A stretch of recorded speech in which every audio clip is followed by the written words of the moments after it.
கேள்வி ஒன்றாக இருந்தாலும் பதில் எப்படியா இருக்கான், ஆளுக்கு ஏற்ற மாதிரி மாறுபடும். நேரில் வந்துட்டால் என்ன பண்ணிடலாம், எல்லா கேள்வியும் கேட்டு தெளிவாக. அதுக்கு தான் சத் சங்கம். என்னுடைய நோக்கம் எல்லாம் மனிதர்கள் எல்லாம் மகிழ்ச்சியாக இருக்கணும், அவ்வளோதான். இன்பத்தில் துன்பம் துன்பத்தில் இன்பம் இறைவன் வகுத்த நீதி. முதல்ல 6 கட்டல் இருக்குது மொத்தத்தில். அவன் 10 கட்டில் சொல்லிக்கிறான், நேற்றுக்கு 4 கட்டில் வெட்டி போடுறான். ஆமாம், நான் குஷ்டி 10 அடி ஊசி போடணும், ஒரு 6 கட்டில் எழுதி பச்சு. ஆமாம், இன்பத்தில் துன்பம் துன்பத்தில் இன்பம் நீ இறைவன் வகுத்த நீ. இறைவன் வகுத்திருப்பாரா? துன்பத்தில் இன்பம் இன்பத்தில் துன்பமா? இன்பம் மட்டும்தான் இருக்குதுங்க, துன்பம்லாம் அவ்வளோ நீயா கற்பனை பண்ணிக்கிறேன். எப்படி துன்பம்? தென்னையின் கீற்று விழவில்லை என்றால் தென்னைக்கு என்றும் வளர்ச்சி இல்லை. அப்படிதானே? இலையெல்லாம் விடக்கூடாது சாமி, அப்படி மொத்தமாக இலையாவே இருக்கணும். தென்னை மரம் மாதிரியே இருக்கும், அது ஏதோ பேய் ஒன்று நின்னுங்கிற மாதிரி இருக்கும். பார்த்துக்கிறீங்களா? சில பனை மரங்கள்லாம் கருக்கெல்லாம் அப்படியே விட்டுருக்கோம், மேலே ஏற முடியாது, அந்த மரமே வேஸ்ட்டு.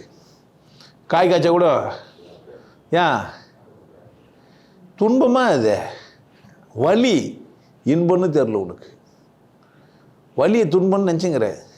வலி ஒரு வழி பிறகுது, அவ்வளோதான். புள்ள வரது ஒரு வலி, செம்ம இன்பம். அதை போய் துன்பம்னு சொல்லி சொல்லி இவளுங்க சும்மனா சொல்லுங்கிறாளுங்க. அது முதல் பொம்பளை சொன்னால் ரொம்ப கஷ்டம், அது போராடி உயிர் போய் உயிர் வந்து. உயிர் எங்கே போச்சு, உயிர் எங்கே வந்து? வானா விட்டுருக்க வேண்டியதான். ஏன் கல்யாணம் பண்ணி புள்ள பெற்றுன்னு வயிறு சாய்ச்சின்னு ஏன் நந்துங்க அந்த இதில் வர சீமந்தம் அது இது இல்லாத நொட்டு லொசுக்கெல்லாம் பண்ணிட்டு உயிர் போய் உயிர் வந்தான். உயிர் போய் உருவ இந்த ஏன் 12 புள்ள பெற்ற? 12 வாட்டி போய் போய் வந்துக்குது.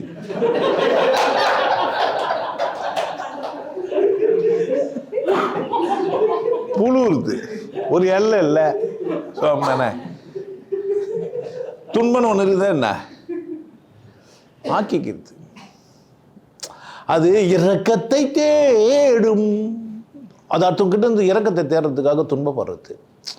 அழுதாக்கா கொஞ்சம் ஆறுதலாக இருக்கும்ல. இந்த குழந்தைங்கள்லாம் பார்த்தீங்கன்னா யாருமே கவனிக்கலாம், ஒன்று அழும். உன் குழந்தையில என்ன கற்றுன்னு வந்துக்கிறேன் நீ? சந்தோஷமாக இருந்தால் தூக்க மாட்டாங்க, அழுதா தான் என்ன பண்ணுவாங்க, தூக்குவாங்க, தட்டி கொடுப்பாங்கன்ட்டு. அழும்போதெல்லாம் தூக்காம விட்டுருப்பாரு. அந்த குழந்தை எப்படி இருக்கும்னு நினைக்கிற? சிரிக்கும் உடனே, தூக்கணும் உடனே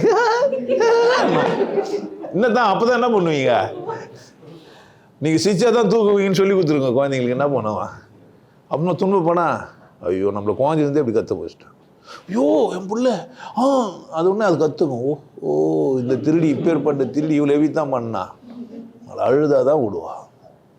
அழும்போதெல்லாம் விசிறி வச்சுருங்கன்றேன் நான். நீங்கள் ஒன்றா டெஸ்ட் பண்ணி பார்த்துங்களா? அழும்போதெல்லாம் குழந்தை தூக்காமல் விட்டுருங்க, அழுதா தூக்க மாட்டாங்கன்னு தெரிஞ்சிடும். அதுக்கே என் பசங்க 2 பேருமே வித்தான். அவங்களுக்கு அழுத எதுவும் சாதிக்க மாட்டாங்க. அழுது சாதிக்க முடியாதுன்னு தெரிஞ்சிச்சோம். இந்த ஆள் மோசமான ஆள், என்கிட்ட அழுத வேலைக்கு ஆகாது. ஏன் அழுறன்னு கேட்பேன் ஃபஸ்ட்டு. சொல்லு, இல்லைன்னா சொல்ல கட்டி போட்டு கம்முன்னு போயிடுவேன். அழி நிட்டுட்டு சொன்னால் தான் ஆச்சு, இல்லைன்னா விட்டுருவேன். அப்படி தான் வளர்த்துக்கிறார் 2 பேரும். அவங்க ஏன்னா அழுது சாதிக்க மாட்டாங்க, கேட்பாங்க, கேட்டு தான் சாதிப்பாங்க. புரியுதா? அப்போ துன்பத்தில் இன்பம் இன்பத்தில் துன்பமா? ஒன்று நடந்து ஒன்று நடக்குது, 1 2 3ன்னு போய் நிற்குது. கொஞ்சம் இன்பம் கூடுதலான இன்பம், அவ்வளோதான். எப்படி சொல்லிங்கன்னா கொஞ்சம் இன்பம் கூடுதலான இன்பம், அவ்வளோதான். 1/2 ஸ்பூன் சர்க்கரை 1 ஸ்பூன் சர்க்கரை, அவ்வளோதான். 1/2 ஸ்பூன் சர்க்கரை துன்பமா? ஆமாம். தாகம் தாகம் ஏற்ற தான் தண்ணி குடிக்க முடியும். தாகம் துன்பமா? தண்ணி குடிக்க தான் இன்பமா? இன்பத்துக்கு அடித்தளமே என்ன தான்? வெற்றி பெறத்துக்கு அடித்தளமே தோல்வி தான். துன்பம் இல்லை, இது வெற்றிக்கான ஆரம்பம், வெற்றி பெறுவதற்கான முயற்சி, வெற்றி பெறுவதற்கான ஒரு வழி. நான் எதுவுமே பண்ண மாட்டேன், கதவு தானாக திறந்துக்கணும்னா அது சாத்தியமா? கதவு திறக்கிறது துன்பம், உள்ளே பொறுத்து இன்பமா? வழி வந்தால் தானே உள்ள வழியே போகிறோம். வழி இது நான் விட்டுற முடியுமா? 3 நாள் ஆச்சு, என்ன பண்ண முடியும்? கல்யாணம் ஆகிட்டு விட்டுருவாங்களா? செம்மண்ணே. இன்பம் புரியலைன்னா விட்டுருங்கன்றேன். இது துன்பம், இது இன்பம் யார் சொல்லி கொடுத்தா உங்களுக்கு? என்ன எது துன்பம்? வாய் நாரத்து துன்பம், முத்தம் கொடுத்து இன்பமா? சொம்மனா என்ன சொன்னுங்கிறீங்க? துன்பம் எங்கே இருக்குது? எதனால் துன்பப்படுறீங்க? என்ன பிரச்சனை உங்களுக்கு? ஓலை வீடு என்ன இப்போ? ஆமாம் ஓலை வீடு தான். பிகாசோ செருப்பு அந்த ஷூ கீஞ்சி போன ஷூ இத்து போன ஷூ வரைஞ்சி கொடுத்துட்டு 1 லட்ச ரூபாய்க்கு விற்றுட்டுக்கிறான். நீ ஷூ அதையே போட்டு நீ எவ்வளோ சந்தோஷப்படனா? ஒருத்தன் செருப்பை தைச்சிக்கிறாங்க, இன்னொரு செருப்பை கூட தைச்சு தர நீங்கிறான். எப்படி நீ ஏன் துன்பமாக பார்த்த? யாருன்னா துன்பப்பட்டு இன்பம் ஆயிட்டேன்னு சொல்லு பார்க்கலாம். துன்பத்தில் இன்பம் கண்டுபிடிங்க யாருன்னா பார்த்துடலாம். இனிமே போட்டு அழ முடியாதான்னு விட்டுருப்பான். அப்போனா என்ன சொல்லி கொடுக்குறாரு கடவுளே? என்ன சொல்லி கொடுக்குறாரு? இன்பமாக இருக்கிறதுக்கு தாண்டா வழி வான்றாரு. இன்பமாக இருக்கிறதுக்கு ஒரு வழியை சொன்னால் அது ஏன் துன்பமாக்குற? இன்பப்படுறதுக்கான ஒரு ஆப்ஷன் கொடுத்துக்கிறாரு. அது வலிக்கிற மாதிரி தெரியுது. அது வலி, அது துன்பம் இல்லை. துன்பம்னு ஒன்று இல்லவே இல்லை. முடிவு பண்ணிட்டு என்ன பண்ணிட்டு துன்பம்னு ஒரு கர்மம் இல்லை. எதுக்கும் துன்பப்படுறது என் புத்தி தான். சித்தத்தின்படி எதுவுமே துன்பம் இருக்கிறது தானே. வந்துட்டியே அப்புறமா என்ன துன்பம்னு கேட்கணும். வந்துட்டியே, உனக்கு ஒரு பிரச்சனையே இருக்கட்டும், நீ இருக்கிறதுனால தானே பிரச்சனை. இருக்கிறிய இன்பமாக இருந்து பாரு. அதை தான் சொன்னேன். இன்பம் உனக்கு புரிஞ்சிச்சின்னா உன் கடங்காரன் வெளியே நிற்பான். நீ போய் சொல்லி நீ போய் வெளியே போய் என்னங்க ரொம்ப நேரமாக நிற்கிறீங்க, என்ன விஷயம், என்னத்துக்கு இங்கே வந்துக்கிறீங்க? நான் கடன் கொடுத்துட்டா அதை தான் சொன்னல 4 வாட்டி. 4 வாட்டியே சொல்லுங்கிறேன். வந்து நினைக்கிறீங்க உங்களுக்கு அறிவு இல்லை? கொடுக்க முடியாமல் தான் 4 வாட்டி சொல்லுங்கிறேன். சரி 5வது வாட்டி சொல்கிறேன். கொடுக்க முடியாது தான். என்ன இப்போ ஒரு 10 நாள் பொத்து வாங்கன்றேன். திரும்ப வரான் பயிற்சி. என்ன செய்ய முடியும்? நம்ம என்ன சொல்லி சொன்னேன்?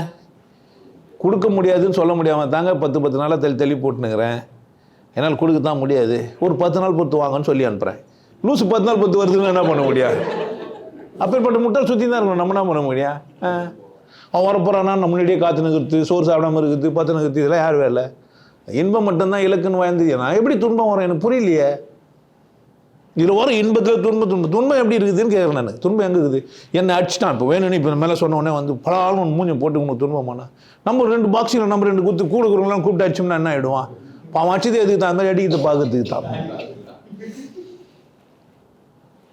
புரியுதா என்ன சொல்கிறேன்? இப்போ சிறைச்சாலை போகிறது துன்பமா இல்லையா? வலிக்குது. துன்பம் இல்லை, அது வலி. அந்த வலி தான் இப்போ என்னை சந்தோஷமாக்கிறது. என்ன பாடுறா? இப்போ எதுக்கு சிறைச்சாலை போகிறாரு? நமக்காக தியாகசீலர்ல சிறைச்சாலை போனவன் தான் யார் அவரு? யாரெல்லாம் சிறைச்சாலை போய் வருவாங்க? பாளையம் கோட்டை சிறையினிலே பாம்புகள் பள்ளியில் நடுவினிலே அஞ்சாமல் இருந்தது யாரு? அவர் புகழ பாடு நீன்றான். எதுக்கு? வாவுசி என்ன பண்ணிடுறாரு? இப்போ சுதந்திர போராட்ட வீரர்கள் சுதந்திர போராடினாங்க. இப்போ மதத்துலேருந்து சுதந்திரம் வாங்குறதுக்கு நான் போராடினுக்கிறேன். இது வரலாறு இல்லை. இதே பேர் அங்கங்கே ரிக்கார்ட் ஆகிட்டுது. உங்களுக்கெல்லாம் வரலாறு இருக்குதா? எனக்கு சர்டிஃபிகேட் அங்கங்கே இருக்குது. சிறைச்சாலையில் போய் விசாரிச்சிங்கன்னா இன்றைக்கி இந்த வருஷம் உள்ளே வந்தார், இந்த வருஷம் இவர் வெளியே போனார், இவ்வளோ நாள் இங்கே இருந்தாருலாம் போடுவாங்க. அதில் லிஸ்ட் இருக்கும்ல. என் மச்சம் அங்காடையெல்லாம் இருக்குது. அவுத்து போட்டு காமிச்சிட்டு வந்துக்கிறேன் எல்லாருக்கும். உங்களுக்கு முடியுமா பாருன்றேன். எல்லாம் என்ன தான் துன்பமா? அது வலி துன்பமாவாது. வலிக்குது. வலிக்காக அழுது கூட இன்பம். அழுது கூட சுகராகும் சோகம். அது அப்படி தான் கிடக்கணும். அது எப்படி தான் கிடக்குனா அப்படி தான் அழுது தான் கிடக்க வேண்டியது. அழுது தான் கிடக்கணும். அழுது கடை தப்பு கிடையாது. ஆனால் துன்பம் நினச்சின்னு இருக்காது. எப்போ பார்த்தாலும் துன்பம் வரும்னு நினைக்காது. வலி வரும் சமாளிச்சுட்டு அருமை தான் பயங்கரம் பயில்வான் ஆகிடுவேன். அப்படி ஜிம்மில் போய் ஜிம்மினுக்கும் போது வலிக்கும் அங்கங்கே. அப்புறம் எப்படி இருப்போம் போய் நடக்கும்போதே? நானே இட்டால் முறுக்கலாம். அப்படியே கையை அப்படியே போய் வரும். இப்போ தாளங்கொண்டா ஒன்று அப்படியே துள்ளும். அப்படி தானே மார்பு அப்படி நிற்கும். அப்படியே இந்த மாதிரி தனியாக ஆட்டலாம். நடக்கும்போதே ஒரு கம்பீரம் இருக்கும். பார்க்கும்போதே உனக்கே நல்லா இருக்கும் பார்க்கறதுக்கு. வலியாக துன்பமாக அது? வலியை துன்பத்தில் வைக்காத. வலியினால் இன்பம்னு சொல்லு. வலியும் இன்பம்னு சொல்லு. வலியும் ஒரு வழின்னு சொல்லு. துன்பத்தை மறந்துட. அந்த வார்த்தை எடுத்துடலாம். துன்பப்படாத, வலிக்குதுன்னு சொல்லு. வலிக்கும். ஐயோ என்னை திட்டாத, வலிக்குதுன்னு சொல்லு. புரியுதா? என்னை அடிக்காத வலிக்குதுன்ற மாதிரியே திட்டா கூட வலிக்கும். என்னான்னு சொல்லு? வலிக்குதுன்னு சொல்லுது. துன்பப்படாத. வலிக்கும். வலிக்காதெல்லாம் முடியாது. வாழ்க்கை வலி உள்ளதாகவும் இருக்குது. சில இடங்கள்லாம் வலியோடு தான் நம்ம கடக்க வேண்டியதாக இருக்குது. வலிக்குது தானே? சில விஷயங்கள்லாம் வலிக்குது கேட்டால். ஐயோ இவ்வளோ சந்தோஷமாக இருக்க வேண்டிய இந்த உலகத்தில் துக்கப்படுதுன்னு வலிக்குது. வலிக்கவும் செய்யும். வலியும் இன்பமும் நிரந்தரம். துன்பம் இல்லை. அது நீ தேடிக்குது. உன் புரிதலில் ஏதோ கோளாறு இருக்குது.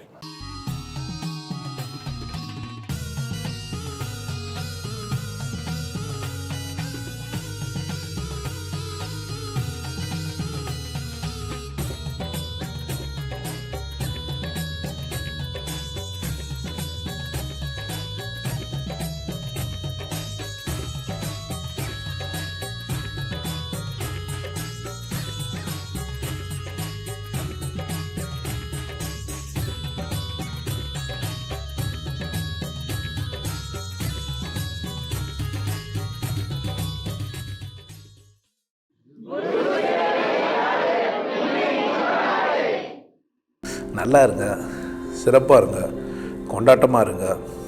உங்களை நீங்கள் மதிப்பு மிகுந்தவராக மாற்றுறது உங்கள் கையில் தான் இருக்குது. நல்லா இருங்க. நான் ஒரு வாய்ப்பு என்னை பயன்படுத்திக்கலாம். நல்லது.